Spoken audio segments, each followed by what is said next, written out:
Hi, this is Paramdeep from Pristine, and in this session, we'll move forward with implementing the integrated financial model. If you remember the last time in the last tutorial, I told you when we start analyzing the financial statements, the first step that we are going to do in the analysis is essentially looking at the ratios. Ratios give you a very good understanding of how the company is performing till this point of time, or what kind of projection the company can have in the future. So when we speak about ratios, they would sort of give you an indication of how the company is going to perform. The first and the most simple kind of ratios that we are going to look at is the profitability ratio.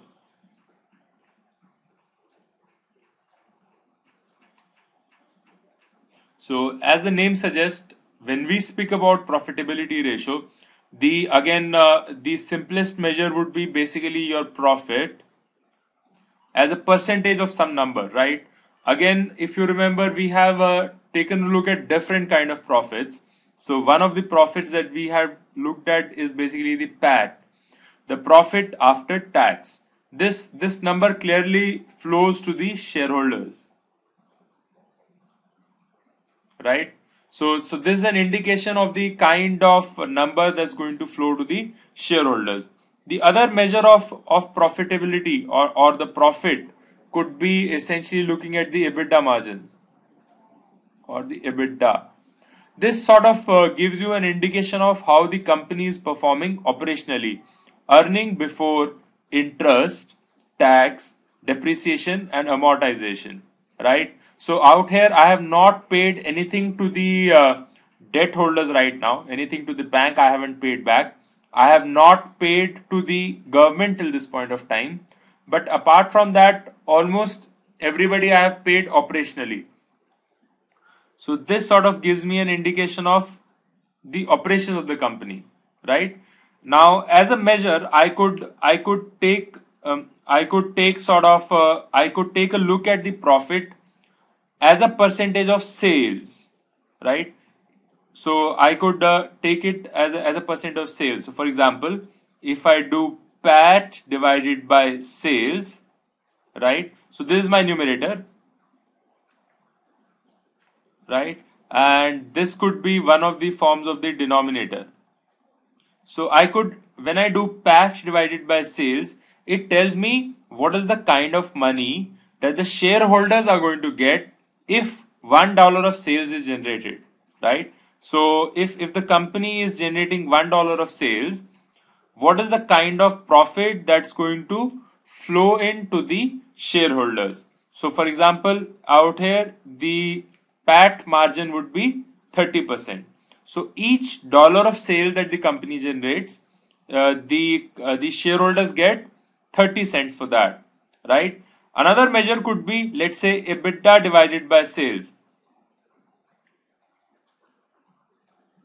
So this would give me for each dollar of sales generated, sort of what kind of operating margins are there. Okay, so if there are if 40 cents are sort of saved for each dollar of sales that's done, that means that the EBITDA margin would be 40%. The simple thing it tells me is that if my sales is today $100, then my PAT would be $30. If my sales is $1,000, it will be $300.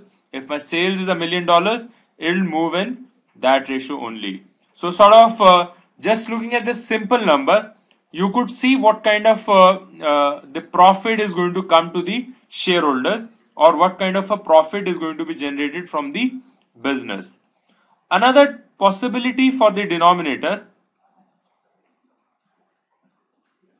could be having assets as your denominator. So for example, if I do PAT divided by, let's say, the capital employed or the equity, right, then it would be return on equity. Is that okay? So for example, for each dollar that the shareholders invest, what is the profit that they get, right? So if for each dollar they get a profit of 0.03 cents. That means there is a 3% PAT margin. Okay, so for each dollar that the shareholders invest, they get 3 cents in return. Now let me summarize these ratios for you. So for example, I could have my gross profit, my net profit, my EBIT or the EBITDA divided by sales. This is called the profit margin. Is that okay? So it is a measure of the income generated per sort of per dollar of sales that's generated. Is that okay? So it would enable you to sort of get you a feeling of sort of what kind of sales needs to be generated to get that kind of return, right? Obviously a higher ratio means better financial performance. So if you see, if my PAT divided by sales is higher, that means that for each dollar of sales that I generate, my profit after tax is higher. Obviously a low ratio would mean a poor financial performance. Now let's take a look at some of the companies and then try to interpret these ratios. Now this chart gives you an understanding of where exactly this company is working, which sector the company is working. So for example, Suzlon is a company that's working in the wind energy sector. Infosys is working in the IT/ITES space, essentially the software services. Hindustan Construction Company is basically into construction. HUL, Hindustan Unilever Limited, is basically an FMCG company. DLF is a real estate company. Thermax is into heavy engineering. Airtel is a large telecommunication company in India. SBI is a large public sector bank in India. NTPC is a large power sector generating company in India.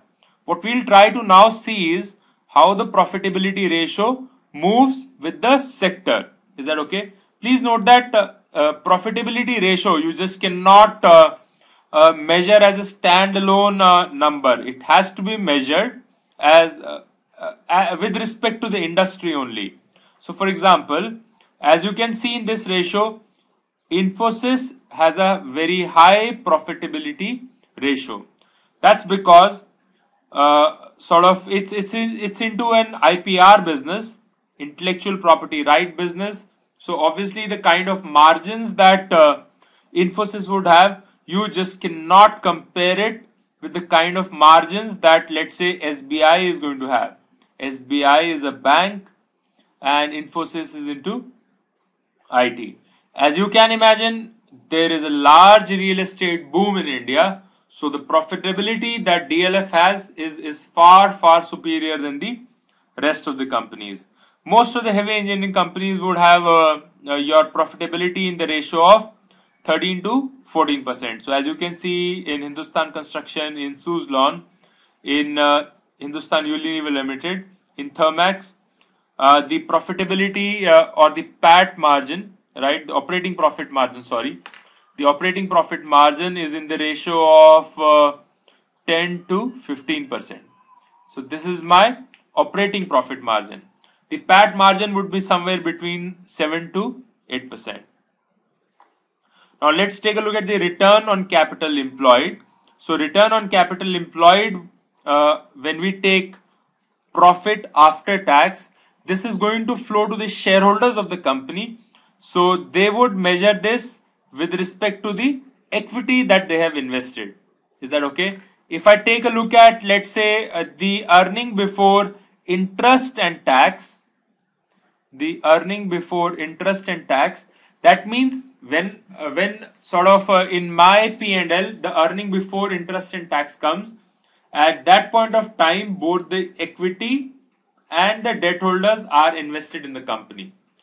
So when you get PAT, you have already paid to your debt holders, whereas when you have EBIT or the EBITDA, then you have not paid back to the debt holders, then the capital employed is equity plus debt. So it shows you essentially the effectiveness of the capital that's invested. So for example, for each dollar that the shareholders invest, what is the kind of PAT that they are going to get. So obviously a higher ratio means better financial performance, and a low ratio means poor performance. Again, as you can see, for average capital employed, Thermax seems to be doing very well. That's because it's basically a contractor kind of job. So it is basically into heavy engineering, but on contract basis. So it would the amount of capital that the shareholders invest is not much. So they would get advances from the customers and then do business. Similarly, interestingly, HUL has a very high return on capital employed, right? So that's because sort of it has a negative working capital and they manage their capital very well. SBI has a low ratio, but that does not mean, please note that it does not mean that the company is not doing well. Obviously, SBI is a bank, and in banks the amount of capital that's employed is going to be very high. So you can assume that the returns on the capital employed are not going to be too high. I do hope that this primer has given you some kind of an indication on how ratios can be used for analysis. Now let's get back to our model, right, and then try to implement these ratios in the model itself.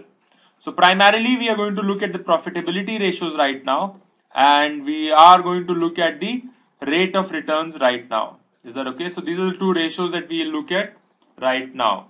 So when we look at EBITDA margins, essentially my EBITDA margin is going to be EBITDA. So right now I'm speaking about FI05.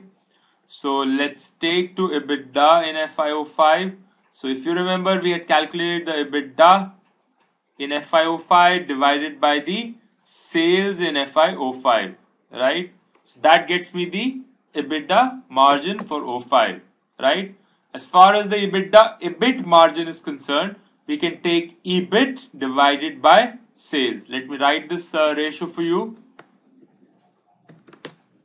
Right, I have already given you an explanation of how this ratio is to be calculated. So it's essentially my EBITDA divided by the sales, right? Similarly, we can calculate the EBIT divided by the sales. So let's link it again. So equal to, let's go to the P&L. Let's figure out where we have the EBIT. So EBIT is essentially earning before interest, tax, depreciation and amortization, less the depreciation divided by the total sales that I'll have, right? That gets me my EBIT margin, right? So as you can see, in the initial years, there's a huge depreciation that the company has that makes your EBITDA margins much better than your EBIT margins. Let's go to the profit before tax margin. So let's go to the P&L and figure out our profit before taxes divided by the sales that we are going to get, right? That gets us our profit before tax margins. Initially, obviously, the company is not doing very well as far as profit before tax margins are concerned. That's primarily because there's a huge element of depreciation that's there. Let's get to the PAT margin. Again, in FMCG companies, usually the profitability is not going to be very high. So that gets me my PAT margins. Let's copy these and take them to the right. All I've done is that I have linked to the EBITDA divided by sales here. I've linked to the EBIT divided by sales here. I've linked it to the profit before tax divided by sales here. I've linked it to the PAT divided by sales here. So that gets me my profitability ratios. I hope that this part is very clear to you. So I'll probably wait for a second here, and in the meanwhile you could try to implement them, right? So let's move forward to our rate of return ratios. Out here I'm going to take return on average equity employed. So I'm not just going to take the equity for that particular year, but I'm going to take the equity for opening value of equity and the closing value of equity as well. So when I speak about return on average equity involved, I will take PAT divided by the opening equity plus the closing equity divided by 2. So essentially the average value of equity employed in the business. Is that okay? So let's go to the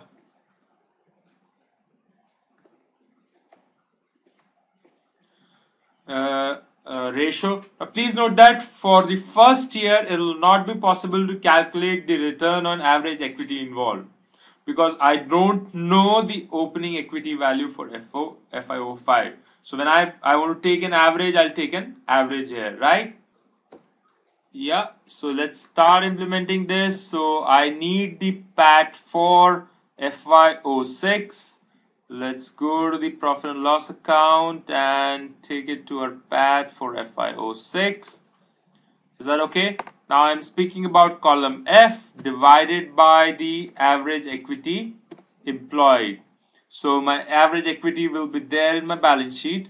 So this is my total shareholder equity employed, average capital employed by my shareholders. So my E24 is sort of my opening value of equity, and my F24 is like the closing value of equity. I hope this part is clear to you. So I have taken PAT divided by the average shareholder equity, opening plus the closing divided by 2. Is that okay? Is this part clear to everybody? If it's not clear, feel free to write an email to me. Is that okay? Now return on average capital employed, again out here I'm going to speak about the total capital employed, not just the equity. Is that okay? So out here we're not going to take the PAT as our numerator, but when I speak about return on average capital employed, out here sort of we'll take earning before interest and taxes, right? EBIT divided by the average capital. So my average capital would be opening equity plus opening debt, right? So this is sort of my opening value of capital employed plus closing equity plus closing debt, right, divided by 2. So I have to essentially take the total average capital employed here, right? So let's figure that out. So I'm going to link it to EBIT first. So let's go to the P&L, link it to the EBIT for FY06, right, divided by the average. Is that okay?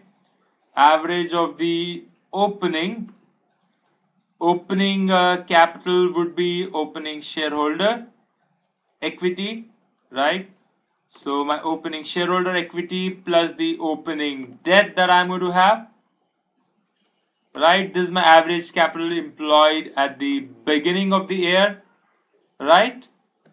Comma, my average capital employed at the end of the year is total shareholder equity plus the total debt that I have,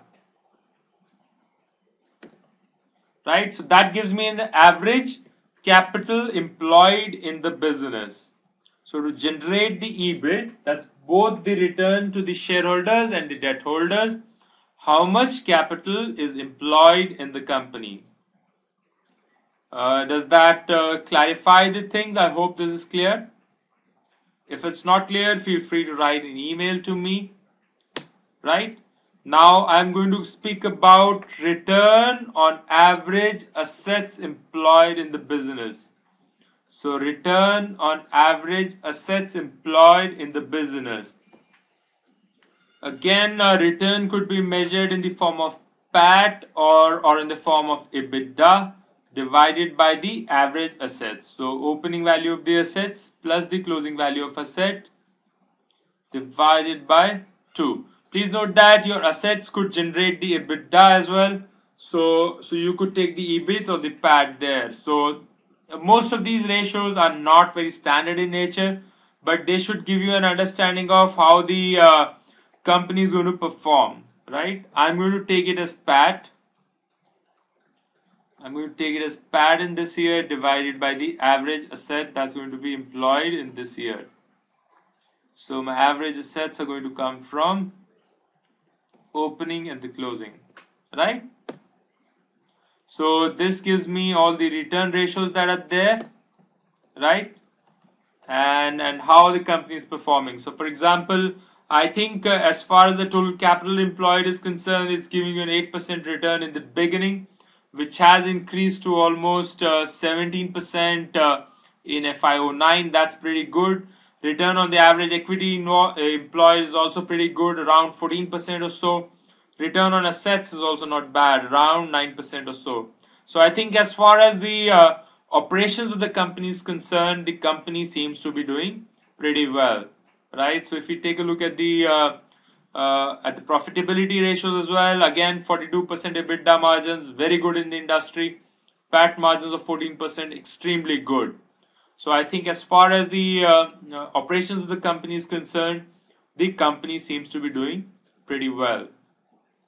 So what we'll try to do in the next tutorial is we'll try to implement the liquidity ratios and the leverage ratios.